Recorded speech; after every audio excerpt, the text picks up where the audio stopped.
Friends, नमस्कार। मैं नितेश जैन। सामान्य प्रबंधन का आज हम दूसरा टॉपिक नियोजन लेकर आए हैं। हम पढ़ेंगे यहाँ पर नियोजन के बारे में। हम देखते हैं यहाँ पर सबसे पहले कि नियोजन में हम क्या क्या पढ़ने वाले हैं। तो नियोजन की कुछ डेफिनेशंस थिंकर्स के द्वारा दी हुई हैं, वो पढ़ेंगे। आगे नियोजन के अंग पढ़ेंगे, नियोजन की प्रक्रिया पढ़ेंगे।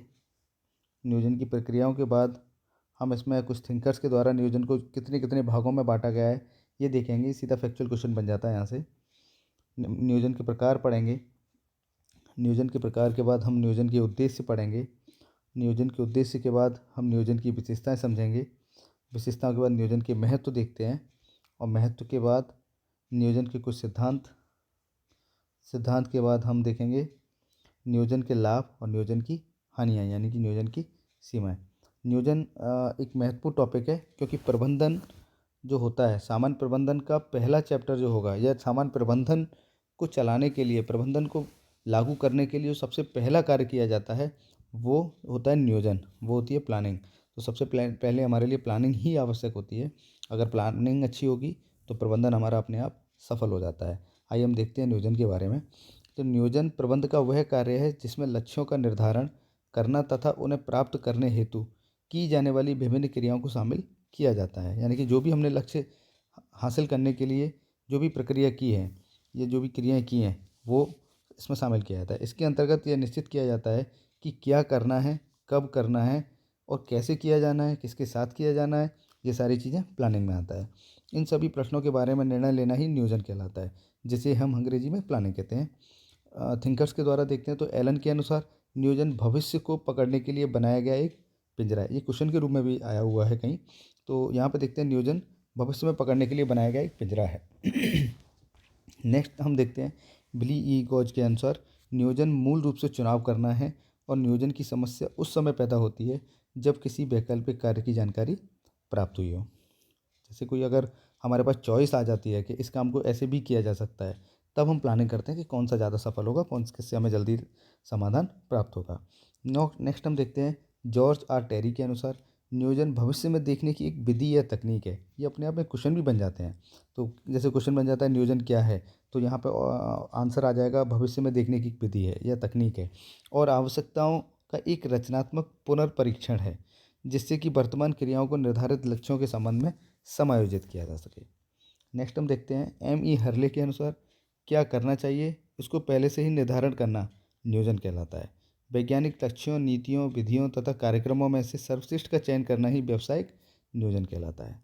नेक्स्ट हम देखते हैं मैरी कुसिंग नाइल्स के द्वारा नियोजन किसी उद्देश्य को पूरा करने के लिए सर्वोत्तम कार्यपथ का चुनाव करने एवं विकास करने की जागरूक प्रक्रिया है। सर्वोत्तम कार्यपथ चुनना है ना, यह वह प्रक्रिया है जिस पर भावी प्रबंध प्रकार निर्भर करता है।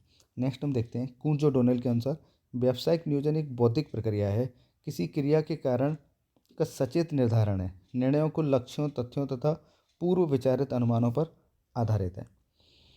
ये अलग अलग थिंकर्स के द्वारा अलग अलग डेफिनेशंस दिए हैं। अब हम देखते हैं यहाँ पर नियोजन के कुछ अंग।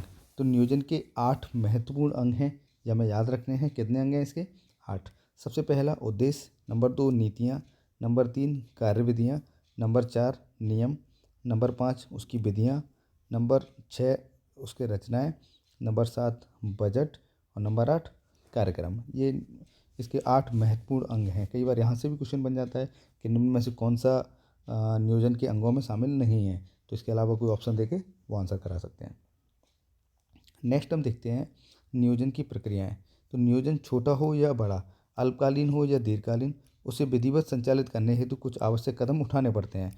इन आवश्यक कदमों को ही नियोजन प्रक्रिया कहते हैं। नियोजन प्रक्रिया का मतलब क्रमबद्ध तरीके से जो हम स्टेप बाय स्टेप आगे बढ़ते हैं, वही नियोजन प्रक्रिया कहलाएगी। नियोजन प्रक्रिया के प्रमुख लक्षण निम्नानुसार है। नंबर 1 उद्देश्यों का निर्धारण। नियोजन प्रक्रिया में पहला कदम उद्देश्यों का निर्धारण करना है। ये प्रक्रिया बिल्कुल क्रमबद्ध तरीके से चलेगी, जैसे मैं बता रहा हूँ। इसमें कोई भी पॉइंट हम ऊपर नीचे नहीं कर सकते हैं। तो सबसे पहला जब नियोजन हम करते हैं तो उसके लिए सबसे पहला हमारे पास कार्य क्या होता है कि उद्देश्यों का निर्धारण, कि हमारा उद्देश्य क्या है, हम क्यों इस काम को करना चाहते हैं, क्यों ये प्रबंधन में इस प्लानिंग को कर रहे हैं। उद्देश्य पूरे संगठन या विभाग के हो सकते हैं। तो जो उद्देश्य होते हैं वो पूरे संगठन के हो सकते हैं या फिर विभाग के हो सकते हैं। नंबर 2 देखें परिकल्पनाओं का विकास करना।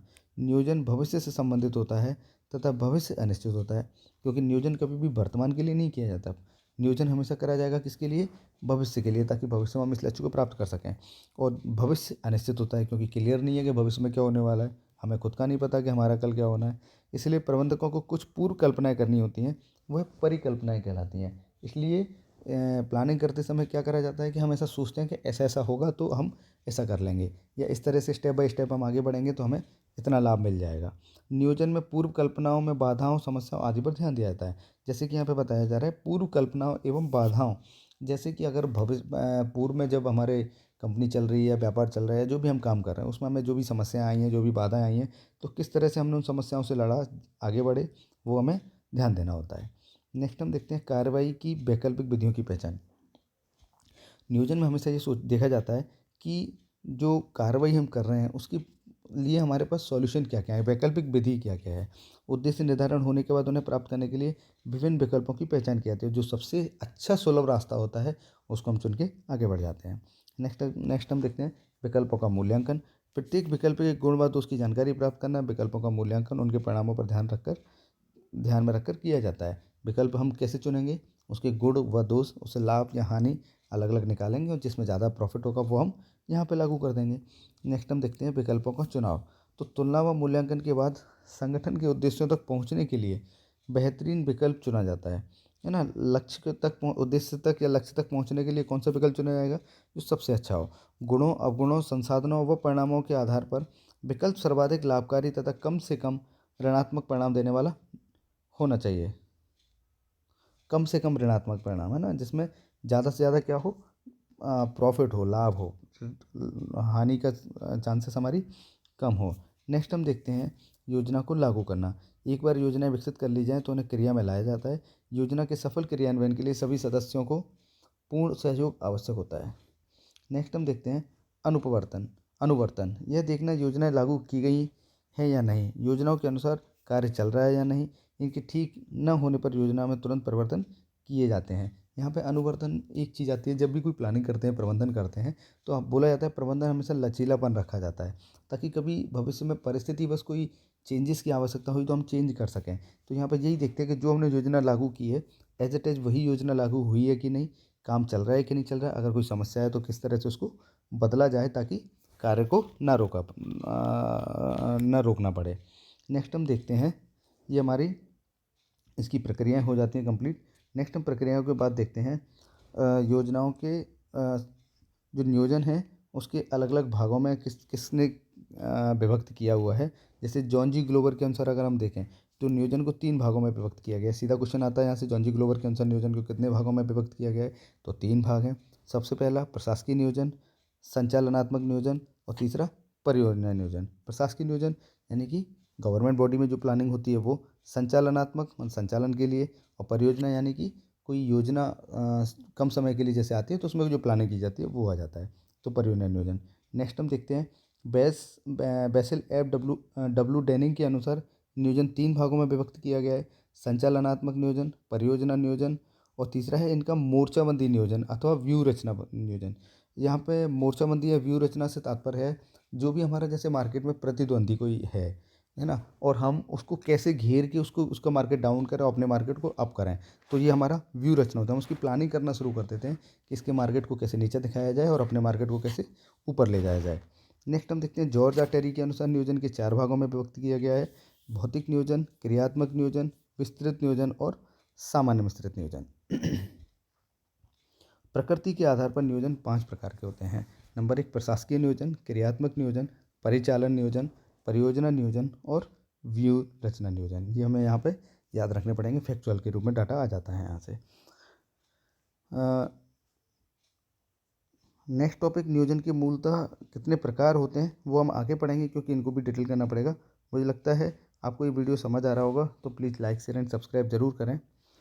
Thank you.